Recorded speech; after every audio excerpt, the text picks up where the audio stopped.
I think we are live. Still new to this game. If everybody could hit a Y in the comments, that would be awesome. Love to see you here. Yeah, I'm live.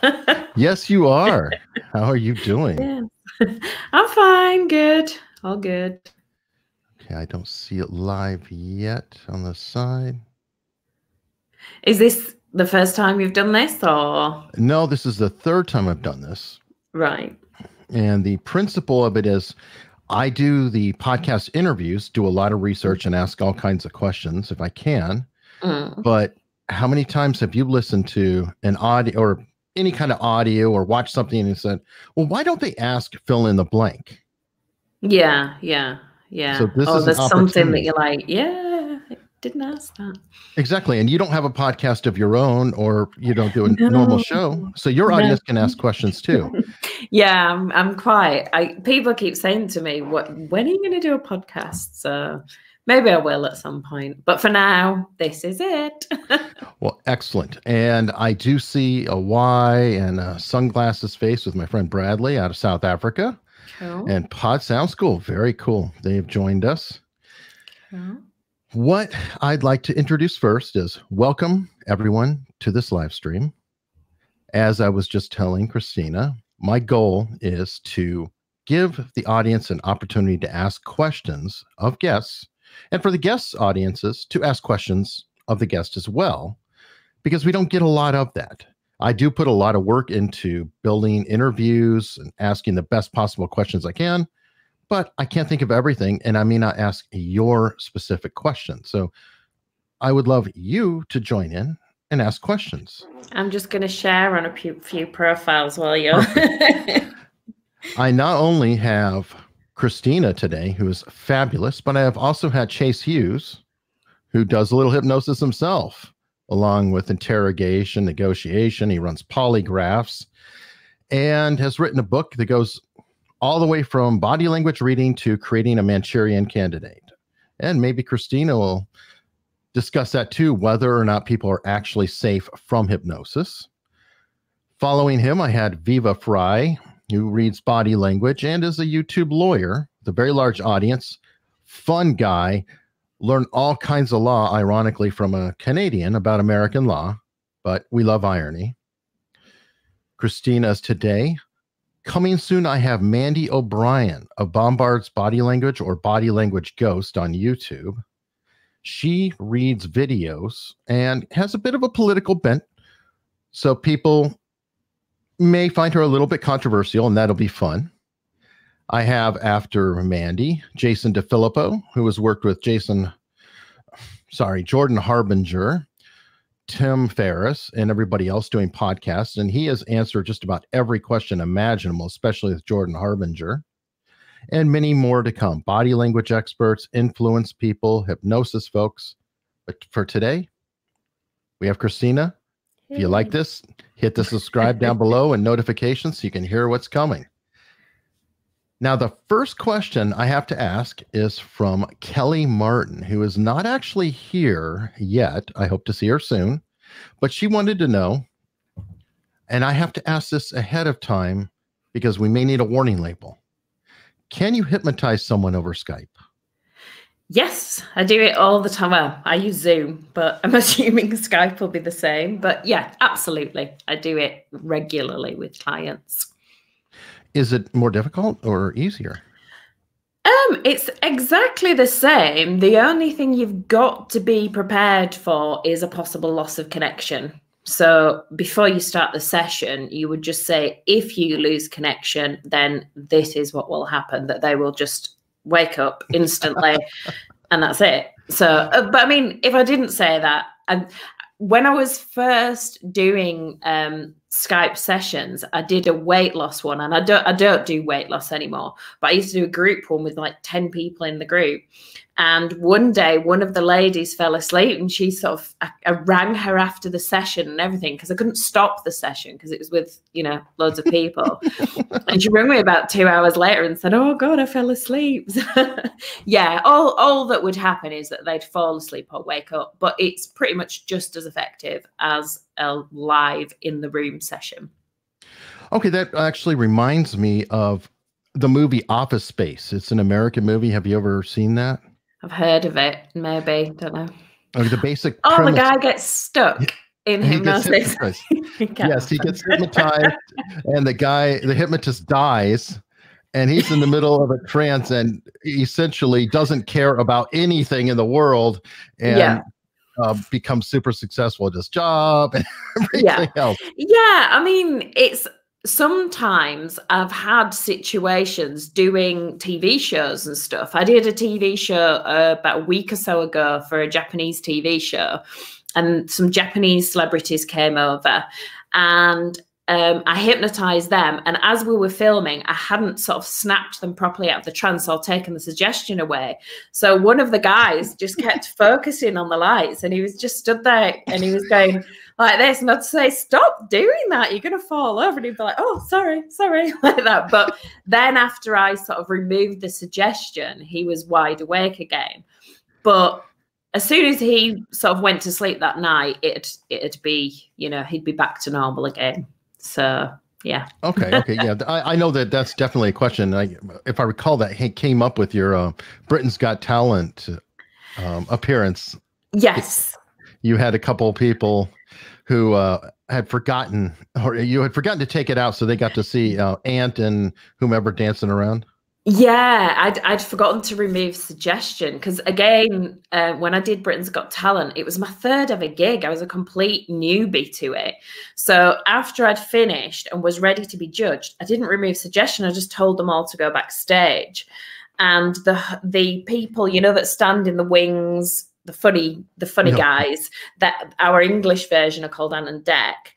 Mm-hmm. And I'd said that they were naked. So the people that were there watching, that were being hypnotized as well, went absolutely mad at them, saying, my kids watch this show. How dare you? You need to put some clothes on. And them being as they are, just started sort of dancing around in front of them and everything. So yeah, they had to be separated until I could remove suggestion. But yeah.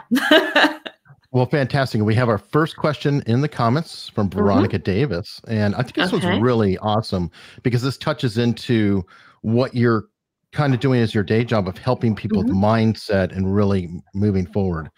She's asking, Krystyna, as a woman, I struggle with getting paid for my work. It makes me uncomfortable to negotiate and to ask for my worth as a professional. How can I get rid of this barrier? That's interesting. The word, because I'm obviously working with programming your mind, which is what hypnotists do. She says, as a woman.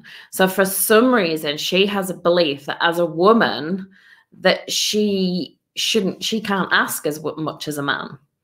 So first of all, I'd be sort of, if I was working with her, I'd be asking why she felt that she, you know, didn't feel her worth as much as a man. It's difficult to know what her work is, but she needs to work on that, really. How can I get rid of this barrier? Yeah, you need to deep dive into why you think you haven't got that value. I had a similar issue with my pricing.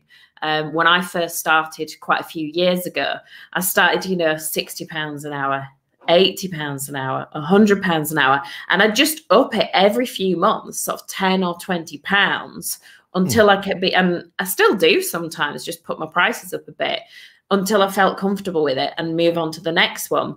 But yeah, with something like that, she really needs to speak to somebody one-to-one to sort of work on that. If she wants to go on my website, book a consultation call, I can have that sorted for her in 15 minutes, getting some more information. So, yeah. Amazing.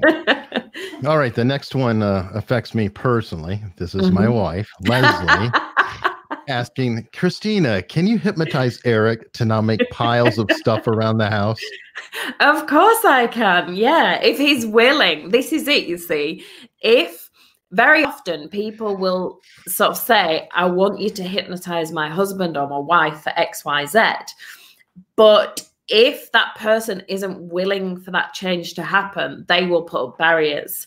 So do you want to be hypnotized? To pick up stuff around the house? We'll discuss that later. Well, just think of it this way. Let's reframe it. So think about how much better your relationship would be. Your wife would stop nagging, you know, you get on better. So there is quite a bit of benefit in it for you. So I'd consider it. Of course. And everybody, please feel free to ask some more questions down below. As I duck to the side of that question. Moving on swiftly. Moving on swiftly. Absolutely. You mentioned something in there that when you said being willing with me, but you have also discussed that people can be manipulated, gaslit, or things of that sort. So they can be hypnotized or influenced without their knowledge. Isn't that correct? Yeah, the people can be hypnotized without their knowledge and against their will. However, that's not something I'd be doing in my office in an hour. That's something that would happen over time. You know, if people get led astray, you know, when you were a kid, you know, you sort of hung around with people and got into trouble, and your parents were like, why did you do that? And it's just like, well, because everybody else was doing it. You probably wouldn't have chosen to do those acts on your own, but because everyone else was doing it, you did it. So you were influenced by the group. So yes, it is easy to influence people, and people do it all the time. But once you've got the knowledge of how to do it quite quickly, then, you know, you can influence people or impact people a lot easier. Yeah, and I think we've discussed it before, that effect is magnified when people are in a crowd, correct? Yes, most definitely, because nobody wants to be the odd one out. So people are more likely to just go along with the, you know, the group. So that's why stage hypnosis is so much easier than working. If I do a show and I've got one subject, it's like, whoa, this is going to be tough. Whereas if I've got 20 people on stage, for me, that's an easy show because they're much easier to influence as a group. Because when I say to everybody, stand up, if you're sort of sat there and you feel everybody else go to move, you just automatically think, you know, there's something in your brain that just goes, do it. Whereas if you're on your own, it's a bit, it's more difficult when people are on their own. Okay, and I think you've talked about that too, when you say that you deliberately say, stand up, sit down, stand up, sit down. And is that to just kind of get sort of an automatic that they're just following directions? Yeah, because what happens is I tell them when they come on stage, I want people up here that are going to follow my every instruction. And I will get rid of, you know, the bad apples, the trouble causers, the people that aren't sort of, sorry, I'm just reading the question. Preparing myself. Yeah, I'll get rid of the bad apples and the people that aren't sort of, you know, going along with it.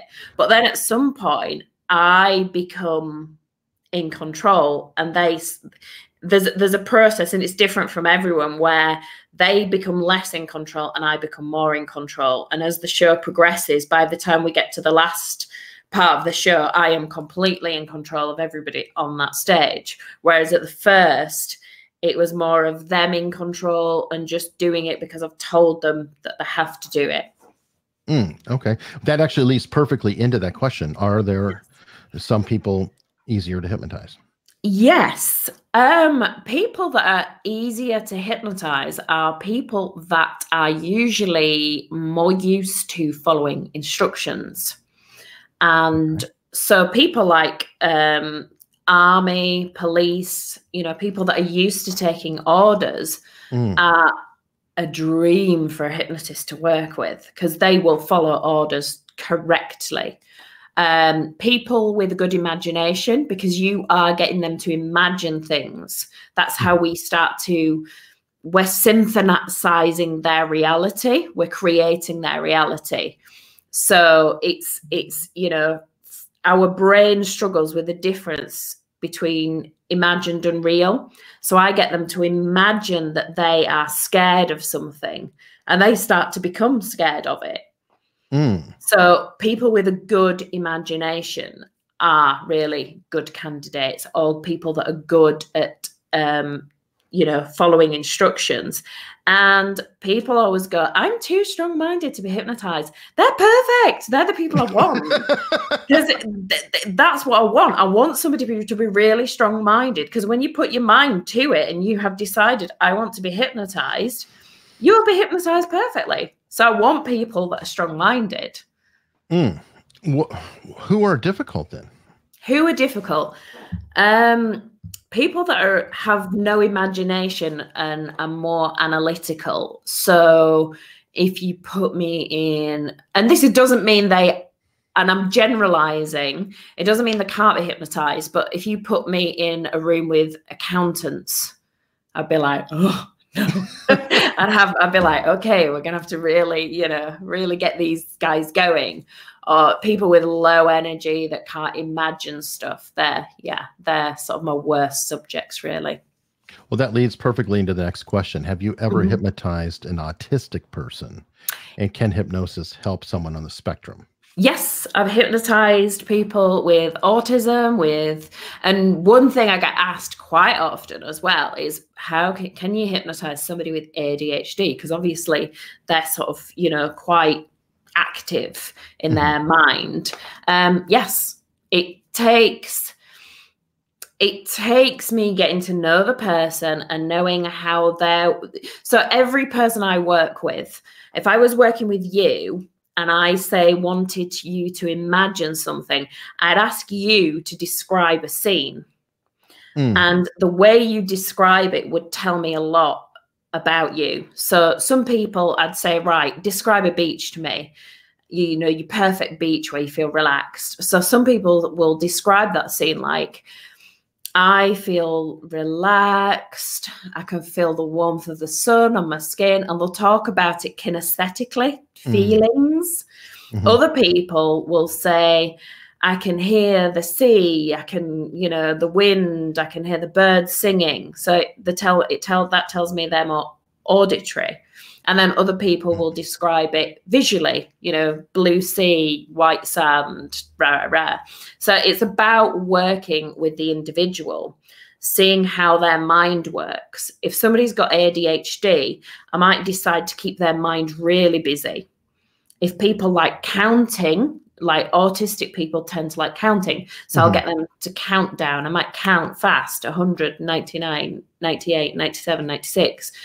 It's working with the individual to find what works best for them.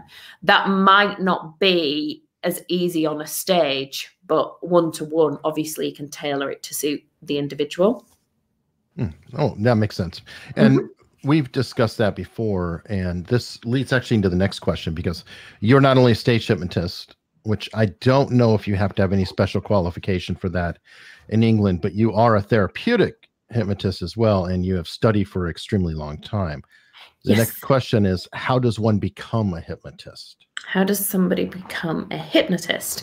So there are courses by lots of hypnotists out there, how to be, I assume they mean a stage hypnotist when they say hypnotist rather than a hypnotherapist.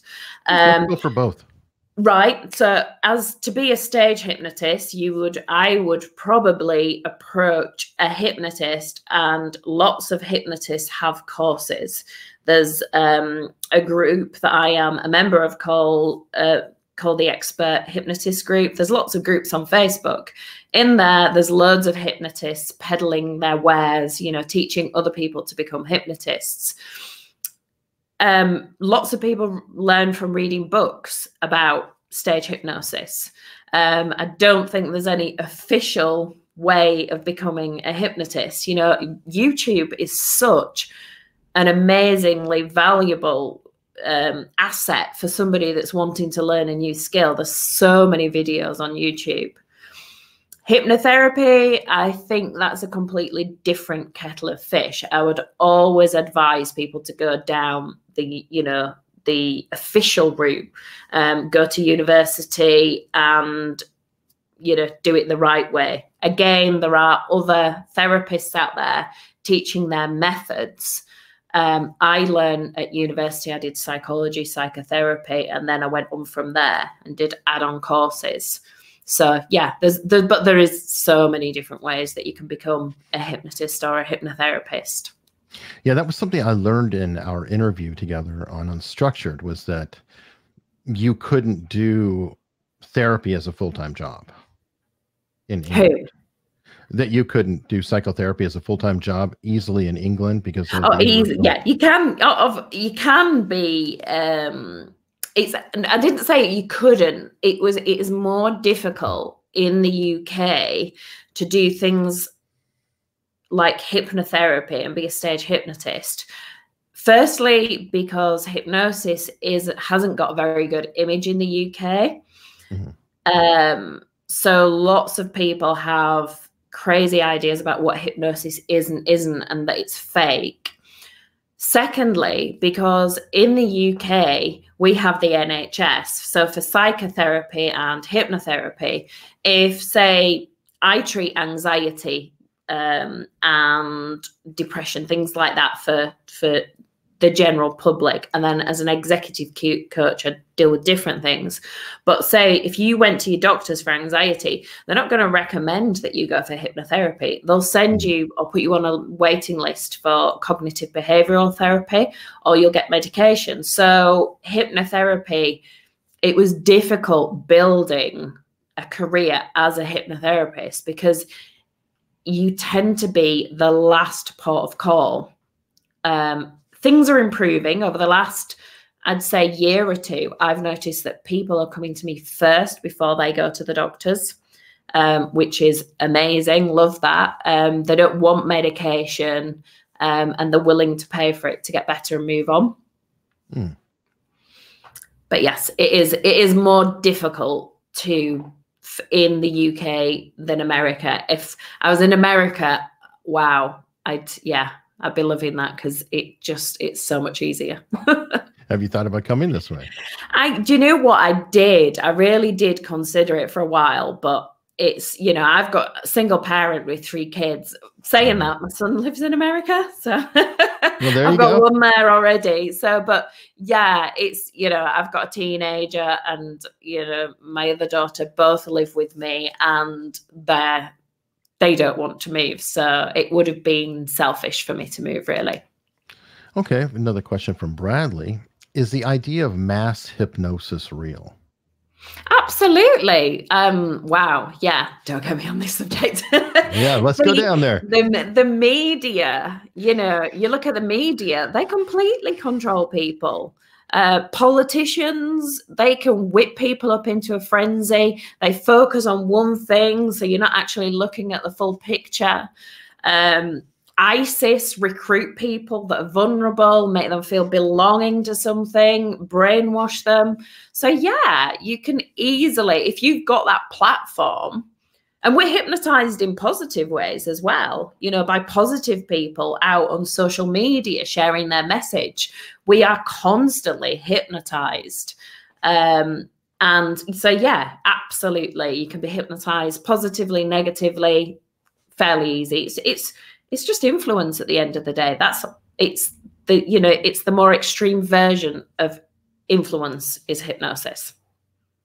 Interesting. And I think it's been covered a lot, especially over recent years, because of all the, strawman drung in the political sphere and media. But it seems like as you watch a set of channels or whatever, you keep hearing the same words over and over and over, like dark, or his message is dark. Things like that. Have you noticed that, like when you watch news and like there's an event that everybody is covering, but you kind of feel like there's this theme going through, and they even use almost the same words to describe them?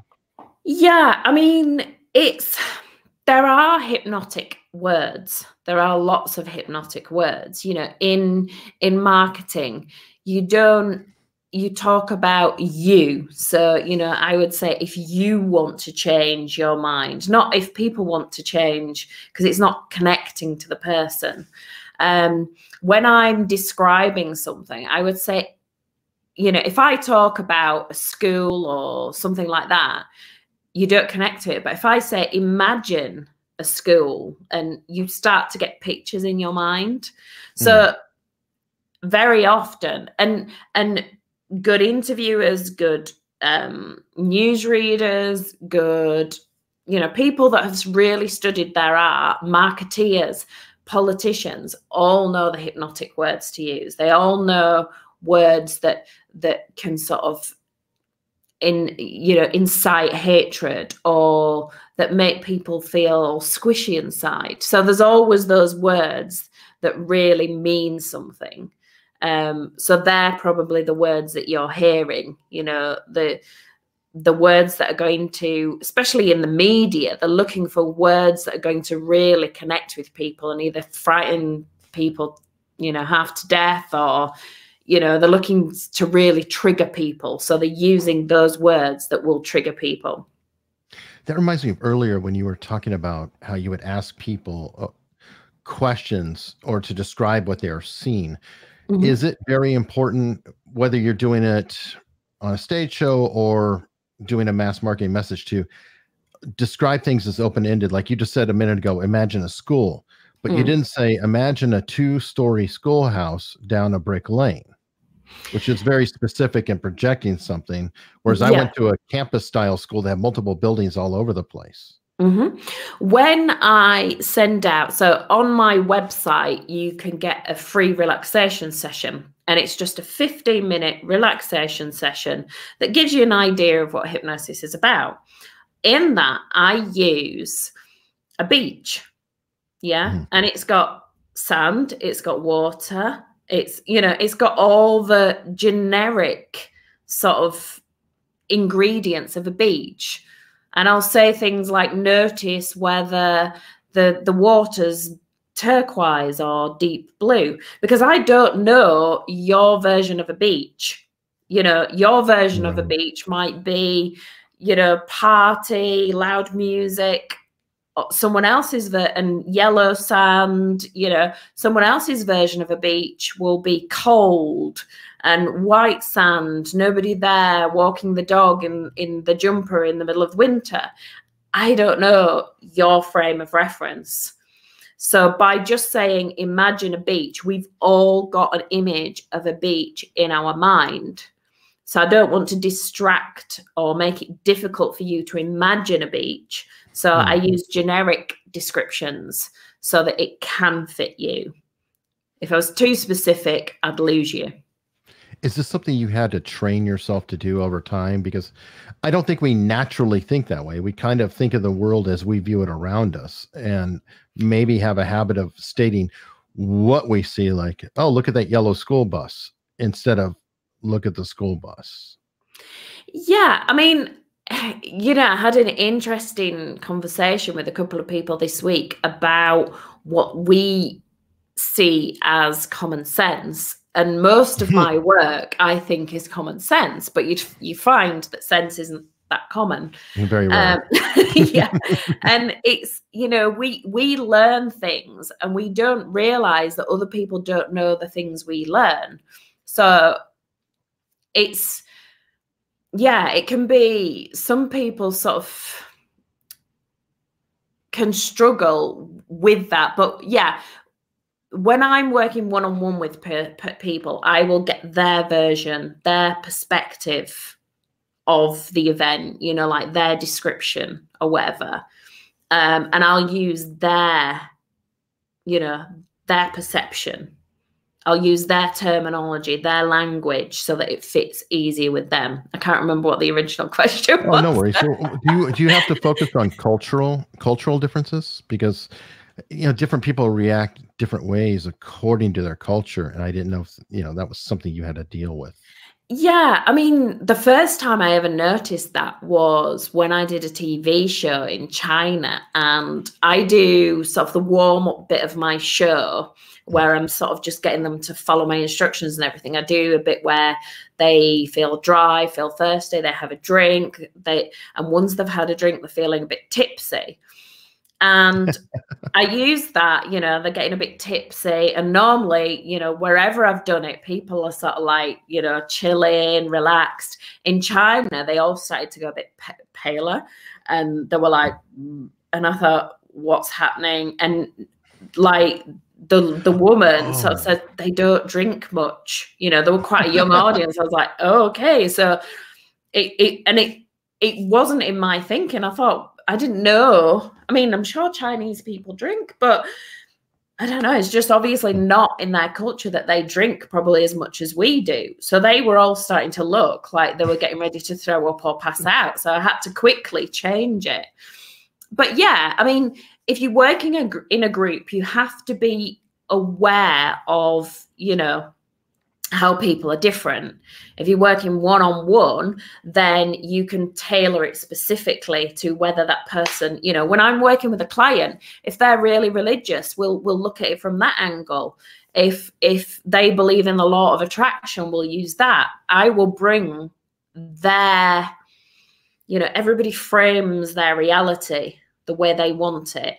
So I will use their frame, their outlook to help them. You know, I'll use analogies and metaphors of, you know, if you're an electrician and you're being hypnotized, you know, I might use words like, well, wire this and spark that, because it fits with their thinking easier.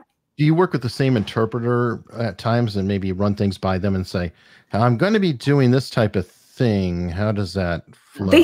That's an interesting question, because a lot of other hypnotists have asked me, you know, how do you work with an interpreter? And when I've worked with interpreters, they go, are you giving me the script? Are you? And it's whenever I'm hypnotizing people on, you know, a TV show, whatever I'm doing, I will ask for a simultaneous hypnotist, which will, as soon as I start my sentence, they will start their sentence. Oh.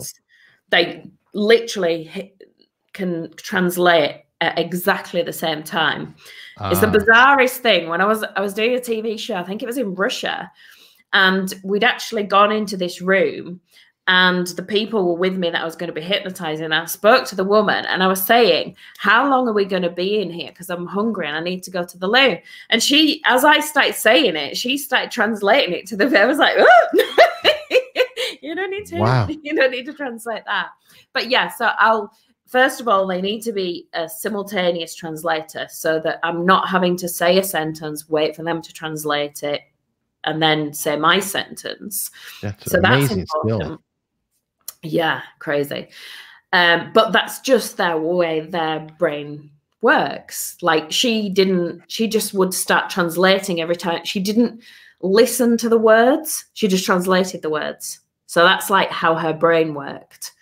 So the next thing for a hypnotist. Maybe that's why she was translating as she went, because there has to be so much mental agility doing that. You'd have to shut everything else off and just be a cipher to do that. Yeah. And that's how your occupation, what you do, really molds you and changes the way your brain works. So, but yeah, for her, she didn't listen to what I said. And it happened so many times during the day when I was trying to have a conversation with her. She'd just turn away and start translating what I'd said. And it was like, I was asking you what time it was. You know what I mean? It's like, you just couldn't have a conversation with her. But that's how her brain worked. Wow. But yeah, so simultaneous translator, and also that if I speak fast, they speak fast. If I speak slow and rhythmic, they speak slow and rhythmic. If I speak really loud and fat, you know, they've got to follow. Because when I'm trying to get somebody up to dance, for instance, if I just go, and in a minute you get up and dance, then they're not going to feel compelled to get up and dance. I've got to put, they've got to feel it in my voice. You know, if I'm saying you're going to jump out of your seat, you're going to jump out of your seat in a minute. It's not going to. Do you have effects to help with you with that? I'm just thinking about like dancing. Do you have music kick on at that time? Yeah, and for jumping out of the seat, I'll blow a whistle because it literally starts the process. The sort of jump to, you know. And there's in parts of the show there's music that will blast out that makes people jump, and they're like, oh, and they're already half out the chair. And then there's other music that comes in softly because the music is also having an effect on them. Yes, I can do it without, but music hypnotizes. It can make us drive faster. It can make us feel sad and heartbroken. It can make us feel different things. So there's so many different aspects of sort of influence going on with music, with multiple people, with the way I talk, with the words I use. They're just getting it from all angles. Are you actually, I was just thinking about that. Are you in fact doing two versions of it at the same time? Like you have the people on stage that you're hypnotizing, but the music would also affect the audience who's watching. And I'm guessing you're working on manipulating the entire audience at the same time as hypnotizing the people on stage, or is that incorrect? Yeah, I mean, I've had people go out in the audience. You always, you know, when you're working with people, I would normally say, if anybody notices anyone in the audience that looks like they've gone under, please let me know and I'll bring them up or put them where I can see them. Because, yeah, people can drop in the audience, or, you know, they can start to take on that suggestion. I mean, I've taken on the suggestion myself. I've counted money and missed the number 7 and stuff like that. Do you know what I mean?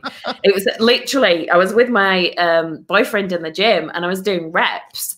And he was like, "You're not doing the right amount of reps." And I was like, "I am." And I was like, 1, 2, 3, 4, 5, 6, 8. And I was like, "Oh, shit." But my mind was looking for the easier way of doing it, getting it done quick. So I was just missing the number 7. That is so funny. But yeah, I mean, when I first, I mean, I'm not so much now, but when I work with clients, I might be in a terrible mood. And some people say, don't you take on your client stuff? No, because at the end of the session, generally I'm changing their mind, putting positive suggestions in. So I'm taking that on board. So I might have listened to them, but then I'm listening to, you know, all the positive stuff that I'm saying as well. And by the end of the day, no matter what day I've had, once I work with a client, I feel great at the end of it. Well, perfect. And we have a cool question from somebody who has really kind of an awesome name, Born Villman, which makes me think of a Robert Ludlum book, Born Villain. Yeah. Have you worked with any celebrities in the UK or USA? And I know we've discussed it earlier, but that could also be one-on-one. But who and all have you worked with? Who? Oh, wow. In America, people that Americans will know, I've worked with Drew Barrymore, James Corden, Simon Cowell. And I have to be careful because obviously when it's a client, there's a contract, there's confidentiality. So some clients I've worked with that when it's a client, I'm not allowed to share names or what they've done. But if it's been televised or been on TV, then I can say. So yeah, America. In England, I've worked with Loose Women, so Nadia Sawala, Andrea McLean, Ant and Dec. And then in I've worked with loads of Japanese celebrities. I can't even remember the names. I've worked with loads of German, Russian, Romanian. I've worked with celebrities all over the world on TV. But yeah, I've had a lot of celebrity clients, you know, because once they see you on TV or once you start working people behind the scenes, I often share, you know, relaxation sessions with the producers and with the, you know, because we're working on a TV show and very often it's really stressful.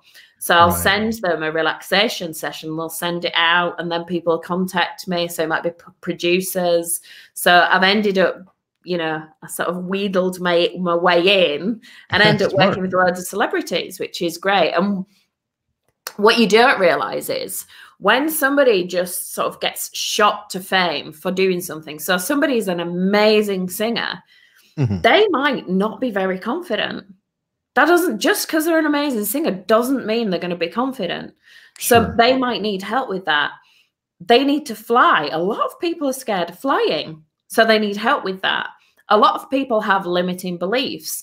You know, things like imposter syndrome can come in. Once, you know, all of a sudden you've been projected to fame and you can't believe it's happening. And you can start to self-sabotage unless you really, you know, take control of that situation. So yeah, you know, people say, oh, why do celebrities need sessions? But for all of those reasons, they have fears and anxieties like the rest of us. And self-sabotaging ways and, you know, all sorts of things. So, yeah. That's interesting. Did you help any of your quote competition on Britain's Got Talent? Funnily enough, I didn't mix with the competition when I was Okay. I was invited onto Britain's Got Talent. So I actually had a dressing room next to Ant and Dec. So I didn't get to see any of the competition until the judging day where, you know, people were gone rid of. However, I have worked with people on different TV shows. I've worked with people. There was a guy that does, like, they call it a super push-up, where he does, you know, like a press up, but he jumps on a platform which is like 1 point something meters. Wow. And and I worked with him on some stuff. I worked with somebody that does some memory stuff, you know, that can remember crazy combinations and all sorts of stuff. I've worked with them. So yeah, on TV shows, I've worked with other people to help them. Okay, so you've done some behind the scenes with production. Yeah, because very often, like when I was in China, we were there a month. So you're spending not everybody was there a month. I was there a month. I got through to the final, but I was there sort of a week, 2 weeks with other people. So we'd see each other every day. So you get talking, you have to fill that time because you're probably working half an hour a day. If that, some days you have completely free. So yeah, you end up talking and yeah, you end up with clients from it. So yeah. How is it you worked with all these different countries? I'm curious, who's the most fun? What nationality? Wow. Like you worked in Russia, you worked in China, in Germany. I mean, where did you have the most fun doing the show? You know, I'd say one of the shows that I did that had the biggest, I think China was a crazy one for so many reasons. It was such an emotional roller coaster for me. I went for 10 days and I ended up there a month. Oh, wow. And I met the most amazing people. There was a guy that flew a helicopter with a bottle opener on the end, and he flew down and opened like 6 bottles in a row. Whoa. There was a guy that walked on 2 wheels with a digger.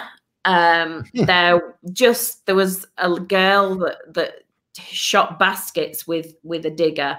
That there were just people that could do. There was guys that were crocodile wrestlers. They caught crocodiles. They're from Colorado, America. In China? Yeah, I met them in China, and it was hilarious because the Chinese didn't have anywhere to put. They were going to keep these crocodiles in an office, and the guy was like, "You can't do that." So they ended up in the pools outside, like the decorative pools. Oh my God. Like I was walking the dog, came out, and I was like, oh my God, there's a crocodile. I mean, its mouth was taped up, but it was still a bloody crocodile. That got Princess's attention, I'm sure. Yeah, it definitely did. But yeah, that TV show was amazing for so many reasons. It was horrible as well, but it was a big culture shock. But I mean, I've enjoyed, you know, I did a TV show in Hollywood that was amazing to be in Hollywood, even though it's not as amazing as I thought it would be. I was imagining, you know, Beverly Hills, but Hollywood's probably akin to our Blackpool. The English people understand that. It's, you know, it's not as great as I imagined, but, sure, you know, going to all these countries and countries that you weren't even on my radar, like Romania, you know, went there and it was like, wow, this is amazing. Russia. So yeah, I think they've all been sort of memorable for different reasons, really. So I've got lots of stories from different places. That's cool. I have another question from Bradley, and it's a long one. So let me see. Customato used a hypnotist for Mike Tyson. He's a famous boxer here in America. Right. From the age of 13, and apparently they never fully deprogrammed him. Have you ever heard of this piece of fighting folklore? I haven't heard about that per se. However, Yeah, I mean, if you're working with someone, getting them to believe something so much, then a lot of the work I do with clients is unhypnotizing them, because they've started to tell themselves a story. So, you know, somebody might tell themselves that they're not worthy of this, or they can't do a certain thing. I have to then tell them a different story and program their mind to believe that story, that they can be amazing, that they can be successful despite being a woman, or despite, you know, their past or whatever. I have to tell them a different story and program it into their mind. So once that's in there, then yeah, they would have to have that sort of changed. So yeah, I mean, I don't know what the exact story was about that. I don't want to say too much, and Sure. you know, so, but yeah, it's once you've programmed somebody's mind, that's what they're out there in the world feeling, and that's the story they're telling themselves, you know, hopefully that they're super successful, unstoppable, confident, and yeah. That's really interesting. And I didn't think about that until you just mentioned it. So you can't really deprogram somebody. You have to reprogram them or replace it. There has to be something there.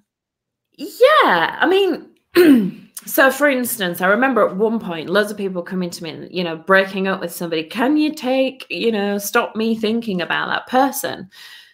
I can start you thinking about something else. So if somebody comes to me with something like that, it's like, right, what else do you want to focus on?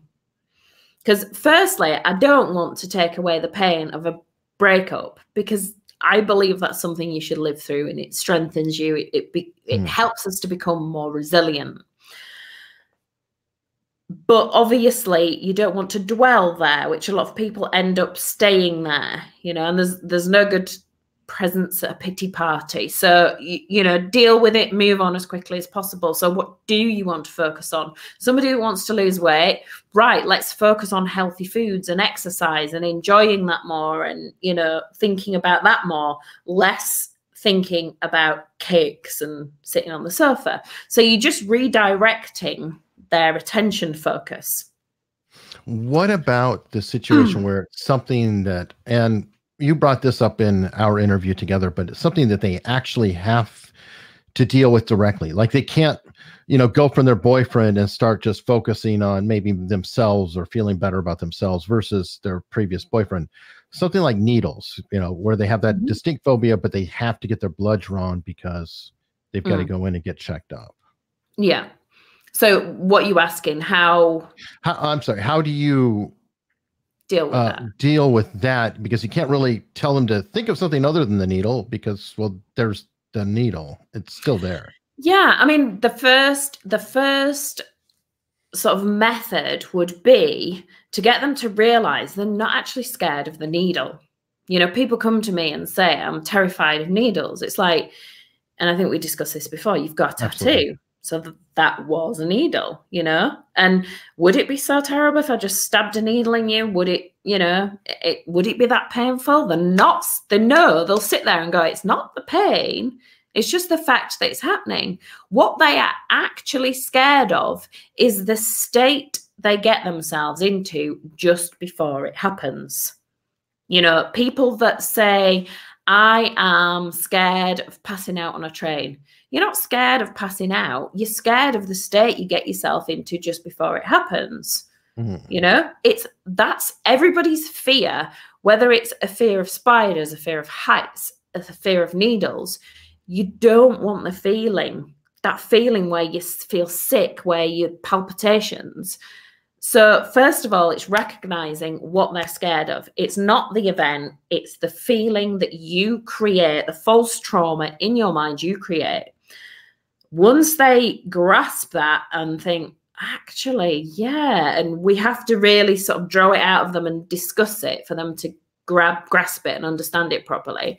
Once they've got that, then it's like, right, okay, getting them to realize they actually create that through their thoughts. When you have a thought, it releases hormones into your nervous system. So if you now think of something funny that's happened to you recently, So you just smiled, just a little smile. Yeah. Did you consciously smile? No. No. No. It was a hormone release, and it happens within an instant. Now think of something sad that's happened or something really unpleasant. Okay. Yeah. See how your face is changing. Well, you probably don't see that, but your face starts to change instantly. You know, think about the Monday morning at work when, you know, you used to work 9 to 5. Oh, sick feeling in your stomach. Your thought really instantly, within a nanosecond, releases these hormones into your nervous system, which makes you feel something. You don't have the thoughts. You don't have the feelings. So take away the feelings. You feel fine about having an injection. You feel fine about getting on the train. You're in control. So it's literally just changing those thoughts. And a really slow way to do it is cognitive behavioral therapy. That's what they do. But there's such quicker ways of doing it, much quicker ways. I'll answer this question myself. No. Can you hypnotize Eric? Yeah. Well, we don't know, actually. Maybe I'm hypnotized right now. Maybe I'll have to check later to see if this actually happened. What I can do is, what I'll do at the end is take you through a quick test that shows like how suggestible you are. And it gives you a little demo. It's not hypnosis, but it's just a little demo. So I'll do that at the end. Leave a couple of minutes left for that. There we go. So everybody, you'll have to stay till the end. Stay tuned. And I'll do something crazy with him. No. Good times. I wanted to ask you, especially we're in the days of social media. I'm doing a live stream with you right now on YouTube. I'd obviously like to get more of an audience, and YouTube wants me and everybody else to get more of an audience so they could put an ad in front. Yeah. How do you feel about algorithms and machine learning? Are they in fact doing what you do now? Kind of the slippery slope, like, okay, they're clicking like and hitting with that little bit of dopamine over and over and over. Yeah. And as well, you know, you have a conversation with somebody about going to a spa, and then you log into Facebook and there's a spa advert. It's like, whoa, you know, and they know, marketeers now, when you're advertising on Facebook or any other platform, you can target the people that are spending money. You can literally put that, you know, you can target the people that like pages. If you want your page liked, you can target people that like pages. If you want people that are likely, you know, people that are shopaholics and buy everything online, you can target those people. Once I've looked at something, then the next day there's an advert. So it's literally, we are being just, you know, controlled constantly. It's crazy now how people are making, you know, tens and hundreds of thousands of pounds a week, a day, selling stuff on social media because of the algorithms, and all the information they have about you is so good. It's crazy to me, but yeah, we're constantly being controlled by all these different things. What do we do about it? Or what do we do about it? Have it? It's a case of whenever I'm in this situation. So recently I'm creating a course, and because I'm creating a course and I'm, you know, going onto YouTube and I'm looking up how to plan the course, then something out there knows that I'm interested in course. So all of a sudden, you know, whatever platform I'm on, there's people selling me software about course creation. There's people, you know, they're coming at me from all angles.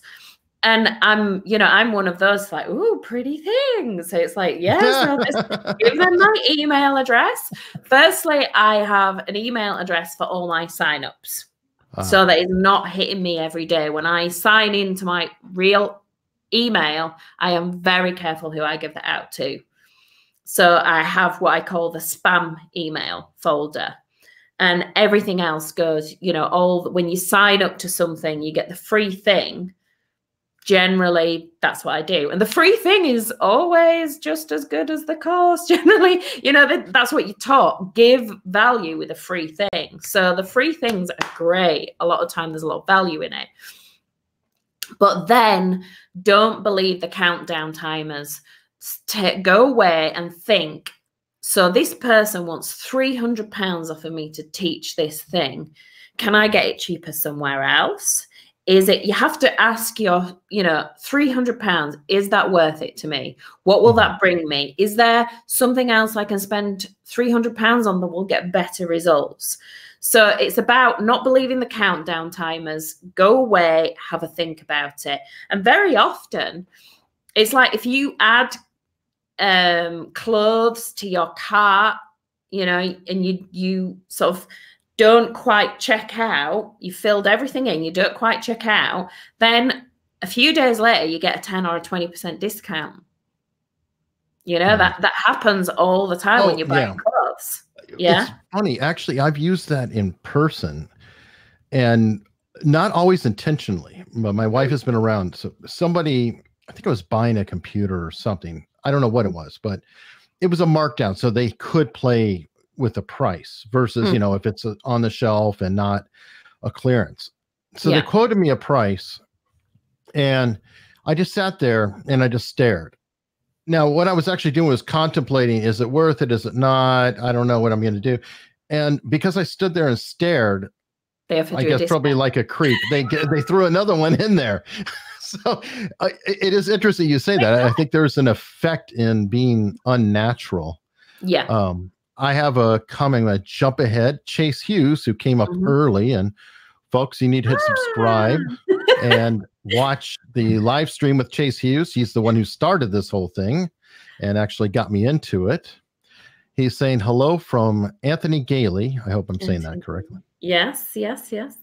He is, I did Anthony Gailey's Hypnotist Masterclass course, which teaches hypnotists how to go from being on stage to moving into corporate work. So basically times 5 your income. So moving more into the corporate market.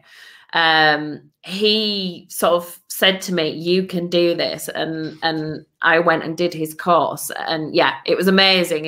It started the belief in me, because there's always that. I mean, that's one of the things I talk about. I am now a speaker in the corporate market. And when people come to you and go, why don't you do so-and-so?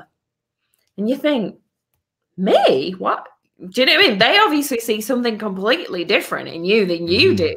I've got who I think I am. And then other people I meet, I'm like, oh my God, they think I'm this. And we're perception creators. Somebody met me recently and was like, oh, I knew when I met you, I had to be on the ball. And I was like, whoa, you know, you don't know me very well, because I'm not like that. But I think I come across quite authoritative, when actually I'm quite ditzy and, you know, a bit of an airhead. But we all have, you know, parodies in our personalities. But yeah, he made me believe, Anthony Gailey made me believe that I could do that. I could stand on those stages and do that. And it was like, wow. And that opened up, you know, a whole new level to my career and helped me drop the Hypnodog stuff and move more to the speaking stage. Well, that's awesome. And from what I understand, you have effectively dropped the Hypnodog. Princess not literally. she's retired and probably sleeping in the house somewhere. Yes. Yeah, I've been trying to sort of to drop her for, I'm sick of her taking my thunder. No, I've been trying to drop her for quite a while, because she's getting old, and it's never something I wanted to do like on a massive scale. I wanted to get on a platform to help more people and do more therapy. So that's why I did the show, but it's not something I am super passionate about. I don't want to go out there and, you know, do fun stuff. I want to work with clients. I want to help people. I can treat anxiety, and people are walking around with anxiety that don't actually believe they can get rid of it. And it's like, yes, you can. I've done it. I used to have like panic attacks and anxiety. I lost a job. I didn't believe I could do all the things I do now. And so I want to help those people. I feel that that is why I'm here. Well, even perfect. my star sign says I should be a therapist. So yeah. There you go. This will be the last question. And again, I encourage everybody, hit the subscription down below, hit the bell so you'll get notified. And Emily has shown up, and that is Kelly Martin. The first question I actually asked of you was Kelly Martin. So hopefully Kelly will be watching this whole thing from the beginning when it goes up. Because we definitely got that answer. Yeah, you mentioned you need to listen. Yeah. And tell a friend. Yes. Last question is from Charles Higgy. Who was the best subject you have ever hypnotized? The person most receptive to your hypnosis? Well, Charles came to a recent, I know that name, Charles came to a recent show of mine. He was the TV show I did with the Japanese. Charles was one of the volunteers. He was an amazing subject. He'd been hypnotized before, so your brain's more, used to the process, so you go quickly. He's absolutely an amazing subject. But literally every show you do, you find about 3 people that just bam, and you walk away from the show going, God, I'm really glad that person turned up, because if they didn't, but there's always that one. There is always that one. But yeah, when you're working one-to-one with clients, you work with their narrative, so you can make it, personal to them, and you can get that perfect result with each and every client because you're tailoring it to suit them. Okay, and because I'm unreliable, I lied. I got to give Kelly one thing that she commented. She said she needs that public speaking and not sounding like an airhead. Right. She needs what? What you were describing earlier when you said that people think that you're really calm. I think that you carry yourself with not a flat demeanor, but just a very focused, strideful, like you hold your shoulders back. You've got great posture. Yeah. And you just carry yourself like I'm the authority. Yeah, I get into, this is my game face. Do you know what I mean? Whenever I am going into when I'm doing a TV show, when I'm doing a talk, when I'm anything, I'm sat backstage like, ooh, and tripping over everything like the fool I am. And then as soon as bam, it's your turn, it's like, right, game face, head up, shoulders back, and let's boss it, boss ass bitch, sassy, out there, and that's what I teach my clients. Find that sassiness in you. Do you know what I mean?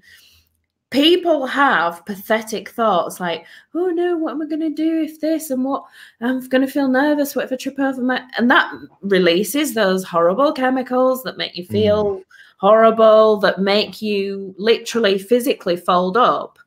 Whereas if you start thinking, I am going to go out there, I'm going to smash it, and all of a sudden you start filling yourself with power, you take up more space, your head's held up high, and you start to release difficult chemicals, you look, sound, and feel completely different because you're releasing different chemicals. So tell yourself a different story. Instead of telling yourself you're pathetic and weak and useless, and why did you say that? You should have said this. Tell yourself that you're a boss ass bitch. You're going out there, you're going to smash it, you're going to blow everybody away, and you're more likely, I'm not saying that's going to happen every single time, but it's more likely to happen with those thoughts. Nice. Well, you don't have to be a boss ass bitch. You can. Kelly Martin is a boss ass bitch in reality. So that's the funny thing. She's a private investigator. She pulls down fugitives. She does undercover work. No, don't let her fool you. She is well connected. She will have those moments of feeling, we all do. We all have those moments where we don't feel our power, and you need to really step into your power. You can create great things. Yeah, Kelly's selling herself short. She's a definite tough cookie. Cool. All right. Well, that wraps up the questions. We are past the 1 hour mark, and this is the part that I'm not looking forward to, especially with Chase Hughes on the line too, because he's local to me. So not only is he dangerous, he's here. Oh, where? He lives in the Virginia Beach area. Cool. Good. So, do you want to do the suggestibility test? And people can do this at home as well. Please do. Everybody stand up. Everybody can join in. So yeah, stand up or sit down. And what you want is just to see how suggestible you are, and and it shows you it shows you how your thoughts change your reality. Yeah. Okay. The effects. So if you put one hand up and one hand down, Chase Hughes will probably know this. Yeah. And I want you to close your eyes. Yep. And I want you to imagine in the hand you've got with your palm upwards that you have just had an encyclopedia placed in that hand. Really feel the encyclopedia, feel the weight of the encyclopedia, feel how heavy it is, how it would really start to make you feel heavy, your arm tired, feeling so heavy. And imagine on the other hand, someone just put some helium balloons, and there's lots of helium balloons, and your arm's feeling lighter and lighter. It feels like your arm's just floating with those helium balloons, and really feel the weight of that encyclopedia in your hand getting heavier and heavier, really, really heavy. Now, open your eyes. Now, can you see the difference? Moderate, but I'm so focused on this that I know I'm being uncooperative. Yeah. But as well, some people's hands don't move, but they felt the weight. So comment as well if you felt that, try it.